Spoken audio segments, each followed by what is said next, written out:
Welcome students at Verity Path institute.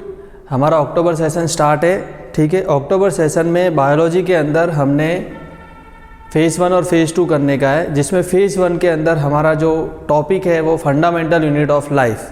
ठीक है, हमारी लाइफ की फंडामेंटल यूनिट क्या है? जो है सेल।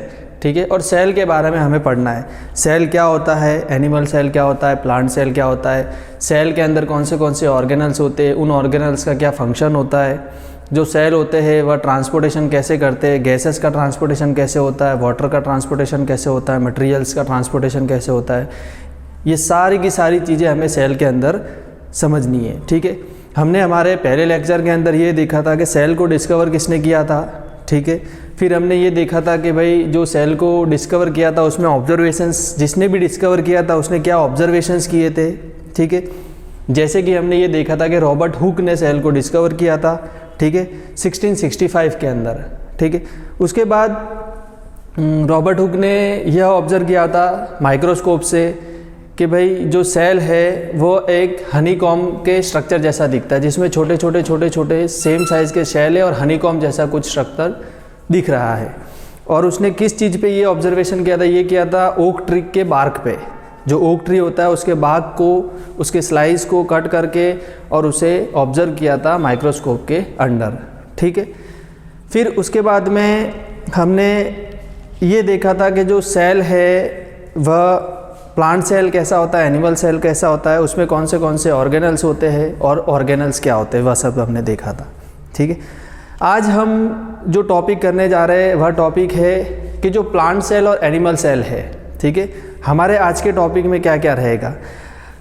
हम स्टडी करेंगे प्लांट सेल के ऑर्गेनल्स को और एनिमल सेल के ऑर्गेनल्स को। फिर उन्हें हम यह देखेंगे वो जो ऑर्गेनल्स प्रेजेंट है प्लांट और एनिमल सेल के अंदर, उनका फंक्शन क्या है और किस तरीके का उनका स्ट्रक्चर होता है और कहाँ पे वह सेल में प्लेस्ड होते हैं। ठीक है, फिर हम देखेंगे कि भाई प्रोकार्योटिक और यूकार्योटिक सेल्स क्या होता है। फिर हम देखेंगे भाई प्लांट सेल और एनिमल सेल में डिफरेंशिएशन देखेंगे। फिर हम ये भी देखेंगे जो ट्रांसपोर्टेशन होता है उसमें ऑस्मोसिस, डिफ्यूज़न और एक्टिव और पैसिव ट्रांसपोर्टेशन क्या होता है वह समझेंगे। ठीक है, अब हमारे पास में यहाँ स्लाइड है जहाँ पर हमारे पास में कुछ ऑर्गेनल्स के नाम दिए गए। ठीक है, हमारे पास में प्लांट सेल है और हमारे पास में एनिमल सेल है। दोनों के डाइसेक्टेड फॉर्म में हमारे पास में 3D डायग्राम है।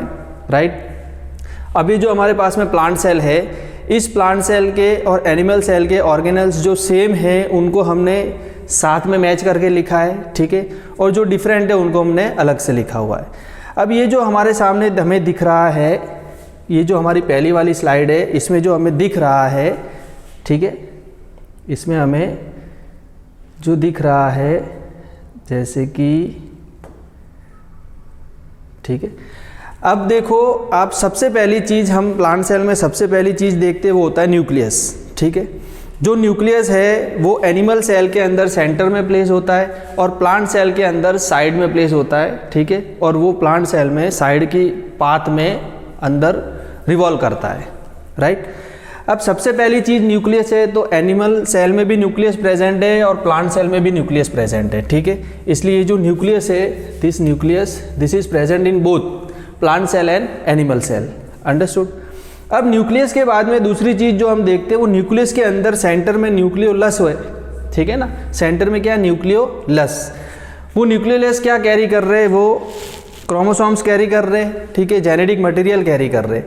तो ये जो न्यूक्लियोलस है ये भी दोनों में प्रेजेंट है। ठीक है, प्लांट सेल और एनिमल सेल, न्यूक्लियस दोनों में प्रेजेंट है, प्लांट एंड एनिमल सेल। ठीक है, ये भी दोनों में प्रेजेंट है, प्लांट एंड एनिमल सेल। ठीक है, न्यूक्लियोलस। उसके बाद में न्यूक्लियस देखा हमने, न्यूक्लियोलस देखा, उसके बाद में आप देखो आपको सराउंडिंग मिलेगा। ये न्यूक्लियस सराउंडेड है।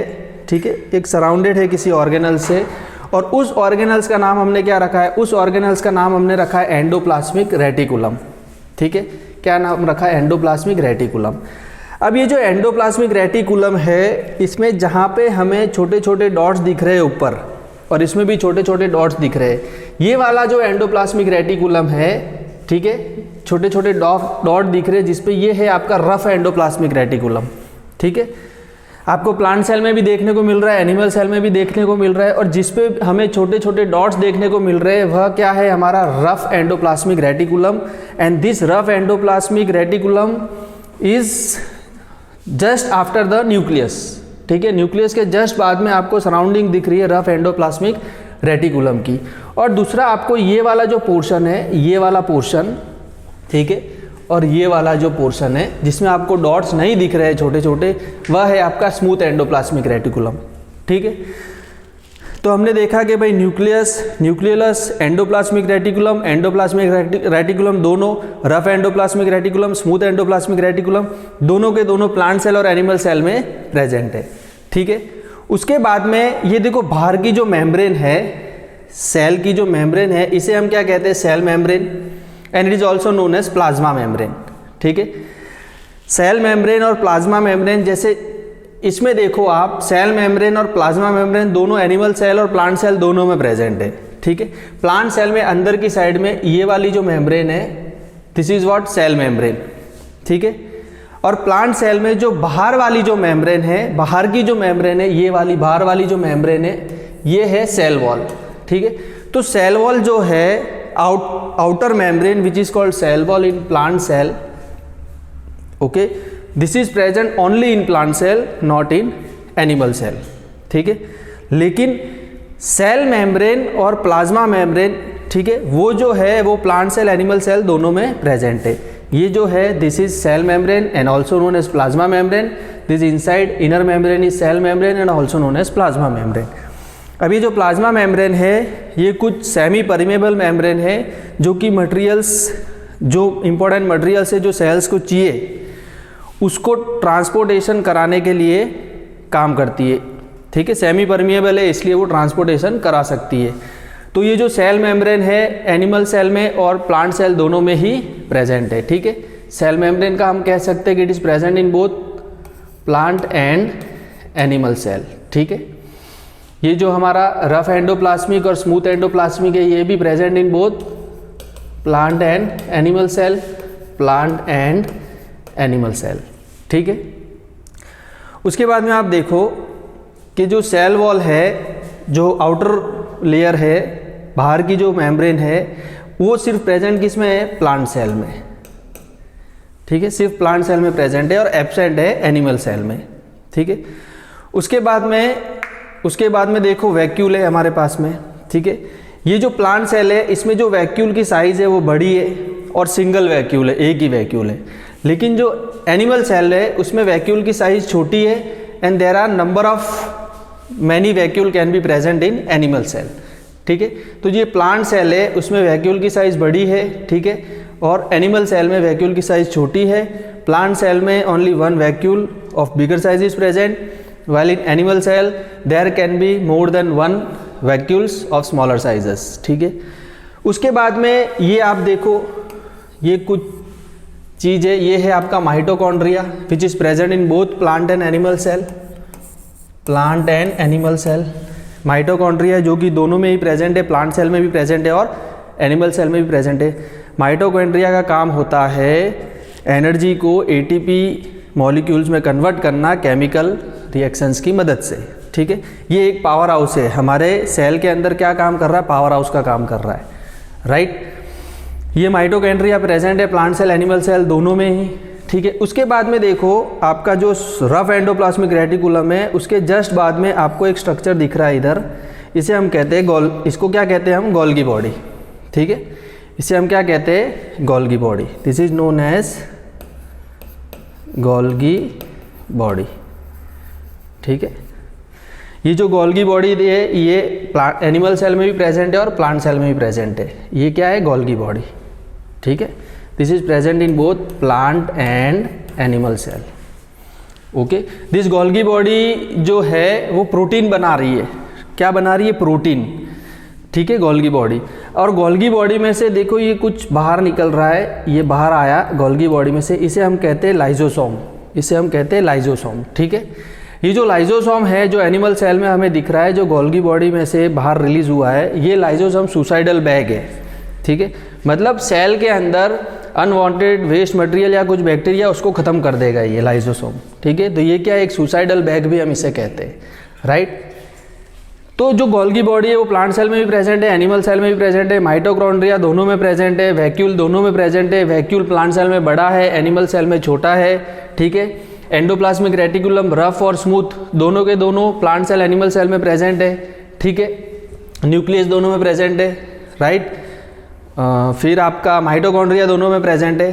फिर ये जो ग्रीन कलर के जो स्ट्रक्चर दिख रहे हैं प्लास्टिड्स, ठीक है, ये प्लास्टिड्स के अंदर हमें क्या प्लास्टिड्स क्या कैरी करेंगे, क्लोरोप्लास्ट कैरी करेंगे और क्लोरोप्लास्ट क्लोरोफिल पिगमेंट कैरी करेंगे, जिससे कि जो पौधा है, जो प्लांट है, उसका कलर कैसा होगा, ग्रीन होगा, ठीक है।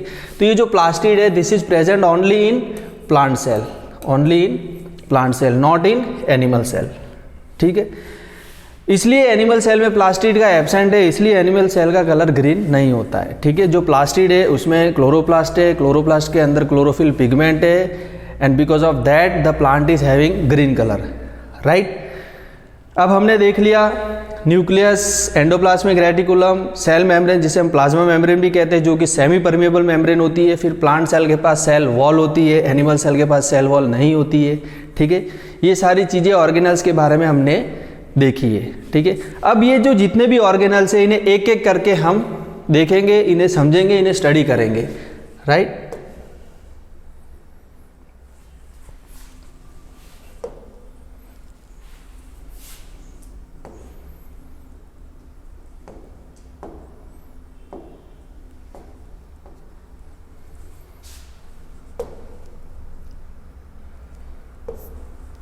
अब हमारे पास में दूसरा पिक्चर आया, दूसरी स्लाइड आई है, जिसमें हमारे पास में एंडोप्लाज्मिक रेटिकुलम लिखा हुआ है, ठीक है।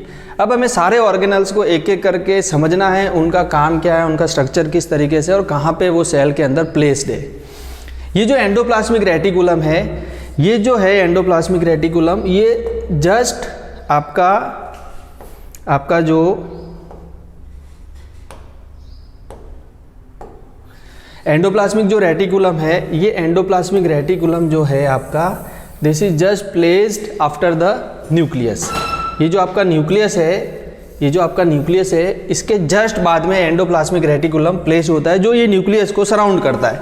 ये देखो आपका न्यूक्लियस है और इसे सराउंड कर रहा है एंडोप्लाज्मिक रेटिकुलम, ठीक है। जिस एंडोप्लाज्मिक रेटिकुलम में छोटे छोटे ऐसे पोर्स टाइप होते हैं, उसे हम बोलते हैं रफ एंडोप्लाज्मिक रेटिकुलम। उसे हम क्या बोलते हैं, रफ एंडोप्लाज्मिक रेटिकुलम, ठीक है। और जिसमें पोर्स नहीं होते हैं, एब्सेंस ऑफ पोर्स होते हैं, उसे हम बोलते हैं स्मूथ एंडोप्लाज्मिक रेटिकुलम, ठीक है। अब ये जो रफ एंडोप्लाज्मिक रेटिकुलम है, जिसमें ये छोटे छोटे पोर्स है, ये क्या है, ये है आपके राइबोसोम्स। ये क्या है आपके, ये है राइबोसोम्स। राइबोसोम्स क्या कर रहे हैं, राइबोसोम्स वो प्रोटीन को सिक्रीट कराने का काम कर रहे हैं। जो प्रोटीन आपका एंडोप्लाज्मिक रेटिकुलम बना रहा है, उसको सिक्रीट कराने का काम कौन कर रहा है, राइबोसोम्स करा रहे हैं, ठीक है। तो हम बोल सकते हैं कि rough endoplasmic reticulum has spore like structure on it and which is also known as ribosomes, while smooth endoplasmic reticulum doesn't have ribosomes present on it, right। अब ये जो न्यूक्लियस है, ये न्यूक्लियस सराउंडेड है एंडोप्लाज्मिक रेटिकुलम से, कौन सा smooth और रफ एंडोप्लाज्मिक रेटिकुलम से। तो ये जो एंडोप्लाज्मिक रेटिकुलम एक ऑर्गेनल है जो हमारे सेल में प्रेजेंट है, प्लांट सेल में भी होता है और एनिमल सेल में भी होता है, ठीक है। तो इसका काम क्या है, यहाँ पे स्टेटमेंट लिखा हुआ है, it can be either rough और स्मूथ। ये जो एंडोप्लाज्मिक रेटिकुलम है वो स्मूथ भी हो सकता है और वो रफ भी हो सकता है। इट कैन आइदर रफ और smooth and in general its function is to produce protein. और इसका काम क्या है, इसका काम है प्रोटीन बनाना, प्रोटीन डेवलप करना। किसके लिए, सेल में प्रोटीन फंक्शनिंग कराने के लिए। इट कैन आइदर रफ और smooth and in general its function is to produce protein for rest of the cell to function, ठीक है। तो रफ एंडोप्लाज्मिक और स्मूथ एंडोप्लाज्मिक रेटिकुलम है, उसका काम होता है प्रोटीन बनाने का, ठीक है, सेल में फंक्शनिंग कराने के लिए। उसके बाद में जो रफ एंडोप्लाज्मिक रेटिकुलम है, रफ एंडोप्लाज्मिक रेटिकुलम है, उसके पास ऊपर क्या होते हैं, राइबोसोम्स होते हैं। क्या होते हैं, ribosomes. The rough endoplasmic reticulum has on it ribosomes which are small round organelles, जो कि छोटे छोटे ऑर्गेनल्स है, स्मॉल राउंड ऑर्गेनल्स है, whose function is to make those protein. वो जो प्रोटीन है उसको बनाने का काम राइबोसोम्स कर रहे हैं, ठीक है। तो एंडोप्लाज्मिक रेटिकुलम को हमने क्या समझा है कि एंडोप्लाज्मिक रेटिकुलम है वह एक ऑर्गेनल है जो कि प्लांट एनिमल सेल दोनों में प्रेजेंट होता है। एंडोप्लाज्मिक रेटिकुलम या तो स्मूथ हो सकता है या रफ हो सकता है, ठीक है। उसका काम होता है प्रोटीन रिलीज़ करने का, और वो प्रोटीन रिलीज़ करने में मदद कौन करता है उसकी, जो रफ एंडोप्लाज्मिक रेटिकुलम में छोटे छोटे ऑर्गेनल्स प्रेजेंट होते हैं जिसे हम राइबोसोम्स कहते हैं, वह राइबोसोम्स उसकी मदद करते हैं प्रोटीन बनाने के लिए और सेल में, बाकी के सेल में फंक्शनिंग कराने के लिए, ठीक है। तो एंडोप्लाज्मिक रेटिकुलम को हमने समझ लिया, ठीक है। अब उसके बाद में हम दूसरा ऑर्गेनल्स चेक करेंगे, राइट, कि भाई दूसरे ऑर्गेनल्स में क्या है। दूसरा ऑर्गेनल्स हमारे पास में है गोल्गी अपैरेटस, ठीक है। क्या है? गोल्गी अपैरेटस और माइटोकॉन्ड्रिया। अब ये जो गोल्गी अपैरेटस है, इस गोल्गी अपैरेटस को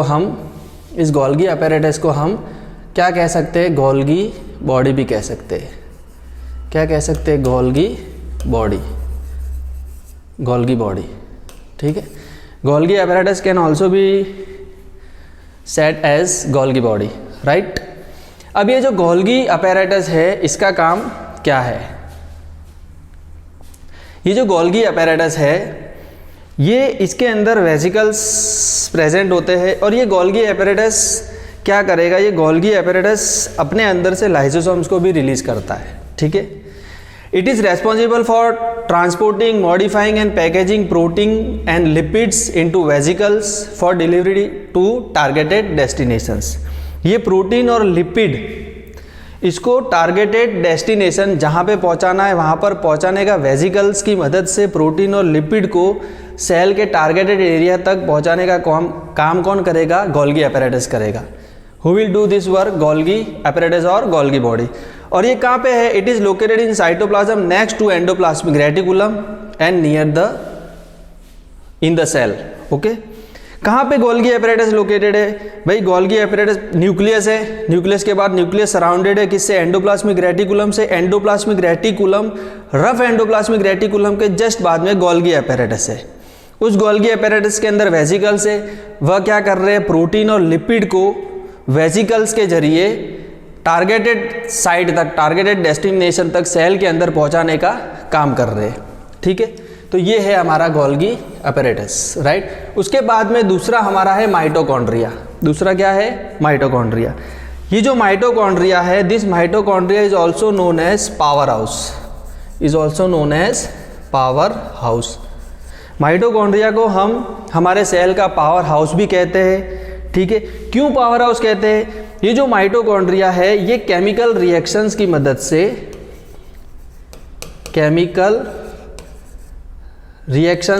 से, क्या करेगा? ये एनर्जी को केमिकल रिएक्शंस की मदद से एटीपी के फॉर्म में कन्वर्ट करेगा, एडिनोसिन ट्राइफॉस्फेट, ठीक है। It is known as power house. ये क्या? एक पावर हाउस है of cell. It generates chemical energy, ठीक है, and is stored in small molecule called adenosine triphosphate, ठीक है। माइटोकॉन्ड्रिया को हम पावर हाउस भी कहते हैं हमारे सेल का, और इसका काम होता है केमिकल एनर्जी जो है उसको एटीपी के मॉलिक्यूल में कन्वर्ट करना और स्टोर करके रखना, ठीक है, called adenosine triphosphate, smaller molecule of ATP. Understood? So mitochondria is what? Mitochondria is a small organelle present in both plant and animal cell, right? And its work is to store that chemical energy in the form of ATP, adenosine triphosphate, and to give to rest of the cell, right?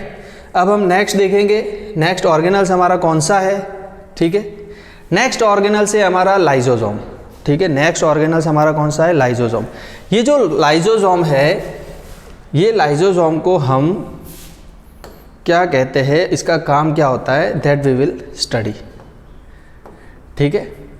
ये lysosome है, ये lysosome को suicidal bag भी बोलते हैं। इसको suicidal bag भी बोलते हैं। इसको सुसाइडल बैग इसलिए बोलते हैं कि लाइजोसोम सेल के अंदर हार्मफुल बैक्टीरिया जो प्रेजेंट होते हैं या जो भी अनवांटेड मटेरियल जो कि काम का नहीं है सेल के, उसको ये ख़त्म करेगा। लाइजोसोम क्या करेगा? उसको डेड करेगा, ठीक है। It is known as suicidal bag. Lysosome is also known as suicidal bag. Lysosome are garbage disposal. क्या है? गार्बेज डिस्पोजल, मतलब जो काम की चीज़ नहीं है उसे डिस्पोज करेगा, सेल में जितनी भी अनवांटेड चीज़ें हैं जो काम की नहीं है उसे डिस्पोज करने का काम कौन करेगा? लाइजोसोम करेगा। ठीक है, इट किल्स बैक्टीरिया, ये क्या करेगा? बैक्टीरिया को ख़त्म करेगा। एंड फॉरेन इन्वेडर्स, और दूसरे बाहर से आए हुए इन्वेडर्स जो कि हार्म कर सकते हैं उसे ख़त्म करने का काम लाइजोसोम करेगा। और ये कहाँ प्रेजेंट है? Present in cell and it produce digestive enzymes. ये सेल में प्रेजेंट होता है, हमारे डाइजेस्टिव एंजाइम्स भी प्रोड्यूस करता है जिससे कि डाइजेशन में हमें मदद मिले। इसे हम सुसाइडल बैग इसलिए कहते हैं क्योंकि लाइजोसोम जो है वो फॉरेन इन्वेडर्स और बैक्टीरिया को किल करता है। ठीक है, और हमारा जो सेल है उसको फॉरेन इन्वेडर्स से बचाता है और बैक्टीरिया से भी बचाता है, ख़त्म करता है उन बैक्टीरिया को। ठीक है, उसके बाद में हम दूसरा जो है वो है हमारा प्लास्टिड। क्या है? प्लास्टिड्स। ये जो प्लास्टिड्स है this is only present in plant cell. This organelle is only present in plant cell. ठीक है, ये जो प्लास्टिड्स है this plastid contains chloroplast and that chloroplast contain chlorophyll pigment in it and which is responsible for the production of carbohydrate or production of food which is needed by the plant for its growth and development। तो ये जो plastids है ये plant cell में ही present होता है। These are double membrane, इसमें डबल मेम्ब्रेन प्रेजेंट है, एक ये मेम्ब्रेन और एक बाहर की membrane. Plastids have two membrane, double membrane on it, right? Double membrane bound organelles found inside plants and some algae which are responsible for making and storing food। ठीक है, some of the plastid contains chloroplast and chloroplast contain what? Pigment called chlorophyll and which gives what? Which gives green color to the plant। Understood? तो हमने lysosome को देख लिया, हमने plastids को देख लिया। लाइजोसोम एक सुसाइडल बैग है जो फॉरेन इन्वेडर्स और बैक्टीरिया को ख़त्म करेगा सेल में। प्लास्टिड जो है वह खाना बनाने का काम करता है प्लांट सेल के अंदर। ठीक है, अब हम अगला देखेंगे। अगला ऑर्गेनल्स हमारा क्या है? परऑक्सीसोम। अगला ऑर्गेनल्स है हमारा परऑक्सीसोम। ये देखो परऑक्सीसोम जो है ये देखो आपको गोल्गी बॉडी जैसा, ये गोल्गी बॉडी है और इसमें से ऐसे आपको रिलीज़ हो रहा है। ठीक है, गोल्गी बॉडी में से रिलीज़ हो रहा है, गोल्गी बॉडी में से रिलीज़ हो रहा है। What is peroxisome? These are small vesicles, छोटे छोटे वेजिकल्स है जिसमें जगह होती है अंदर। ठीक है, सिंगल मेम्ब्रेन, छोटे सिंगल मेम्ब्रेन वाले छोटे छोटे वेजिकल ऑर्गेनल्स होते हैं जो कि which are found in eukaryotic cells, जो कि यूकार्योटिक सेल्स में पाए जाते हैं। They contains digestive enzymes. इनके अंदर क्या होता है? ये जो आपके परऑक्सीसोम्स है, peroxisomes, they have digestive enzymes, digestive enzyme, और वो क्या करेगा? ब्रेक डाउन करेगा किसका? टॉक्सिक मटेरियल्स का सेल में, और oxidative enzymes for metabolic activity. ठीक है, मेटाबॉलिक एक्टिविटी को कैरी कराने के लिए और आपके एंजाइम्स को ब्रेक करने का काम कौन करेगा? परऑक्सीसोम करेगा। इसमें देखो आपको ऑक्सीसोम दिख रहा है, ऑक्सीसोम, इसलिए क्या कर रहा है? ऑक्सीडेटिव एंजाइम्स को मेटाबॉलिक एक्टिविटी करा रहा है। ऑक्सीडेटिव एंजाइम्स को क्या करा रहा है? Metabolic activity. Peroxisomes are produced in our Golgi body in small vesicles. They vesicles does what? They releases digestive enzymes, okay, and they perform metabolic activities. Understood? तो peroxisome को भी हमने स्टडी किया। अब हम आगे देखते हैं नेक्स्ट स्लाइड में। नेक्स्ट स्लाइड में हमारे पास क्या है? नेक्स्ट स्लाइड में हमारे पास में है प्लाज्मोडिस्मेटा। नेक्स्ट स्लाइड में हमारे पास में क्या है? नेक्स्ट स्लाइड में हमारे पास में है प्लाज्मोडिस्मेटा। अब ये प्लाज्मोडिस्मेटा क्या है इसको हम स्टडी करेंगे। मान लो एक सेल है, उसके पास में दूसरा सेल है। हमें मालूम है कि कोई भी सेम टाइप ऑफ सेल्स मिल करके टिश्यू बना रहे और वो कुछ एक ही फंक्शन को फंक्शनिंग करा रहे। तो ये जो सेल आपस में ग्रुप ऑफ सेल्स है, उन सेल्स को आपस में जोड़ता कौन है? उनके बीच में क्या चीज़ होती है? उनको कौन जोड़ता है? उनको जोड़ता है प्लाज्मोडिस्मेटा। उनको जोड़ता है प्लाज्मोडिस्मेटा। अब ये एक सेल है, प्लांट सेल है, ठीक है, एक प्लांट सेल और ये दूसरा प्लांट सेल। इन दोनों को बीच में कौन जोड़ रहा है? इन दोनों को बीच में जोड़ने वाली जो चीज़ है वो है प्लाज्मोडिस्मेटा। ठीक है, तो हम बोल सकते हैं कि भाई plasmodesmata is only present in plant cell, not in animal cell.